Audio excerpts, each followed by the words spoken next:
The American Civil War began in 1861, following decades of rising tensions between northern and southern states over slavery, state rights, and the expansion westward. Let's compare the general's reactions to the beginning and end of the war. Ulysses S. Grant, before the war. The cause of the Great War of the Rebellion against the United States will have to be attributed to slavery. For some years before the war began, it was a trite saying among some politicians that a state half slave and half free cannot exist. Secession was illogical as well as impracticable. It was revolution, but the right of revolution is an inherent one.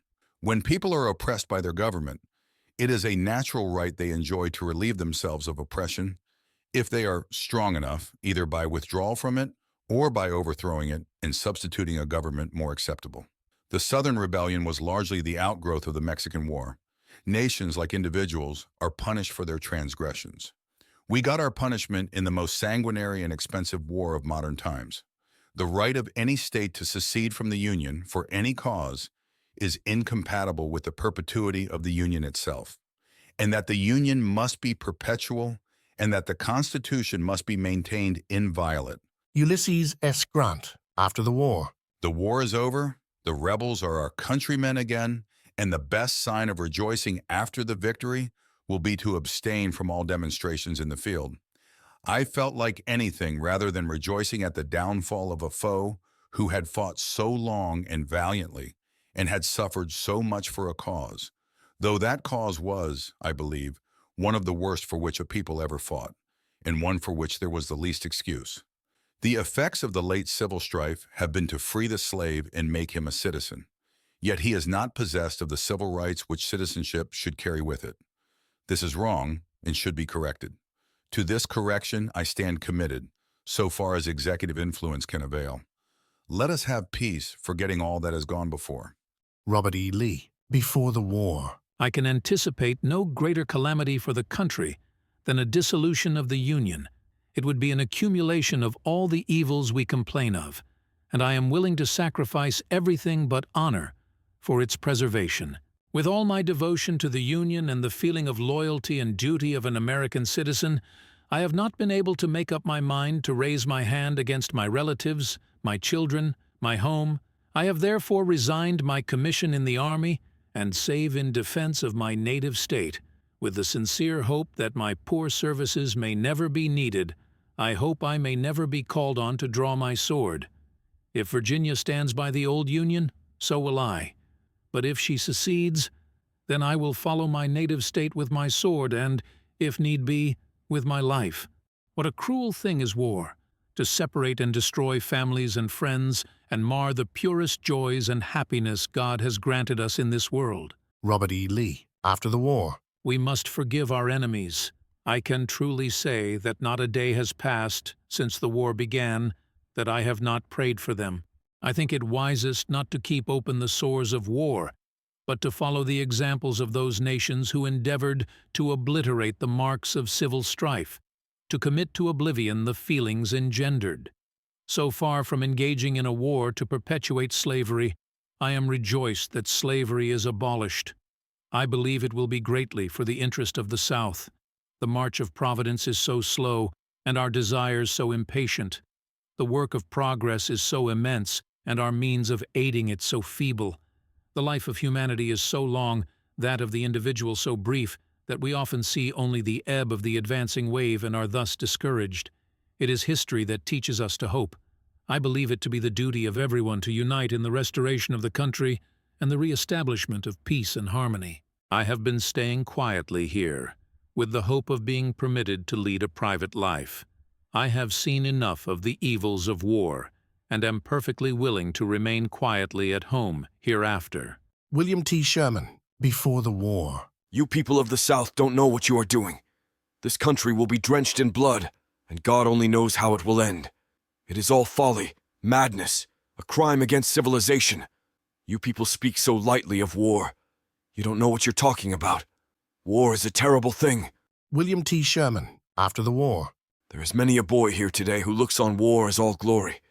But boys, it is all hell. I confess, without shame, that I am sick and tired of fighting. Its glory is all moonshine. Even success the most brilliant is over dead and mangled bodies, with the anguish and lamentations of distant families, appealing to me for sons, husbands, and fathers.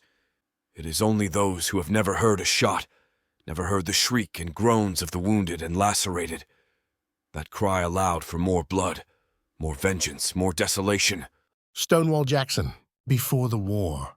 The time for war has not yet come, but it will come, and that soon. And when it does come, my advice is to draw the sword and throw away the scabbard.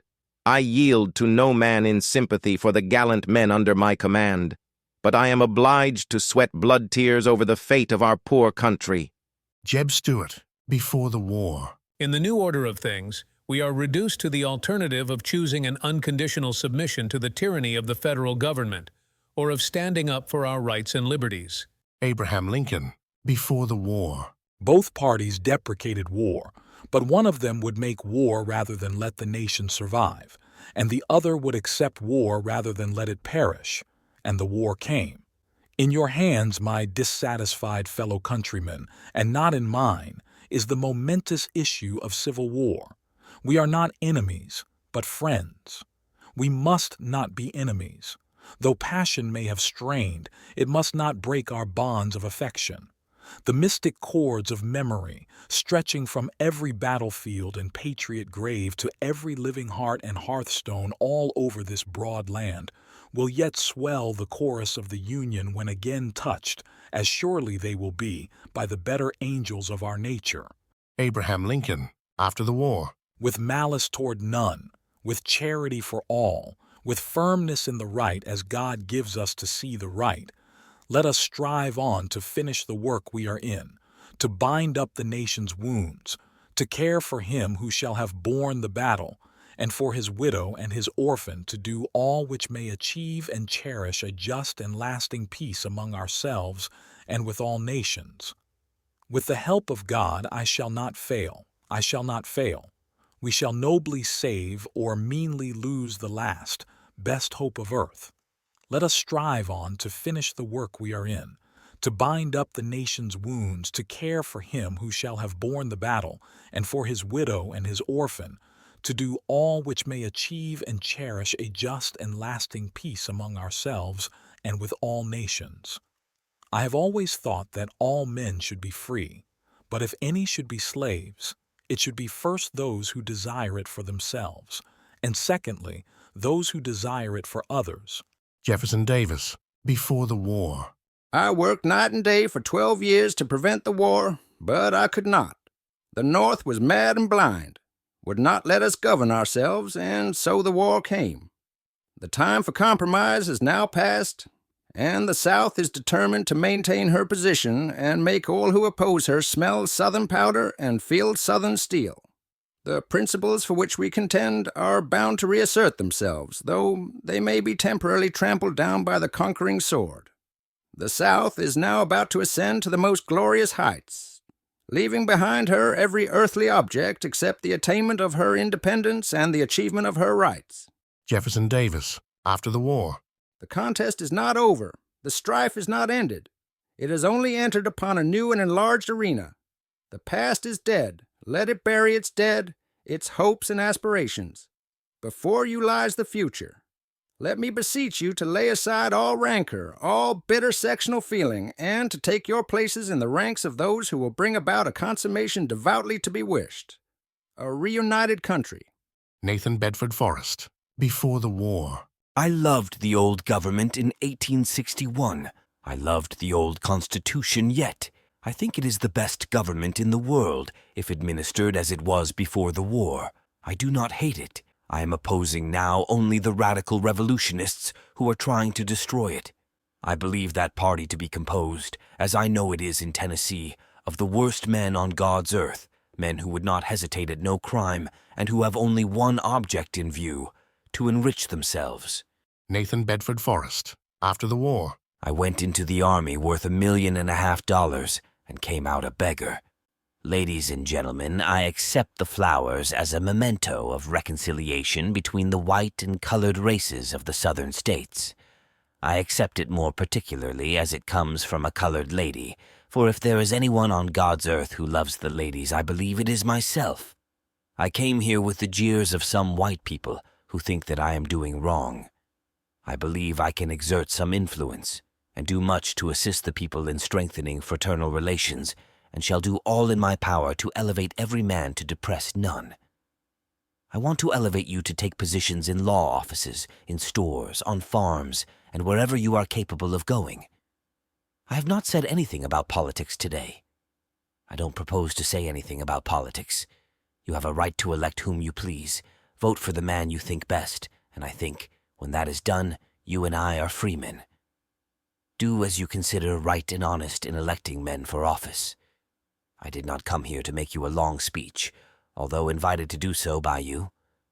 I am not much of a speaker, and my business prevented me from preparing myself. I came to meet you as friends and welcome you to the white people. I want you to come nearer to us. When I can serve you, I will do so. We have but one flag, one country. Let us stand together. We may differ in color, but not in sentiment. We are born on the same soil, breathe the same air, live on the same land, and why should we not be brothers and sisters? Many things have been said about me which are wrong, and which white and black persons here, who stood by me through the war, can contradict. Go to work, be industrious, live honestly and act truly, and when you are oppressed, I'll come to your relief. I thank you, ladies and gentlemen, for this opportunity you have afforded me to be with you, and to assure you that I am with you in heart and in hand.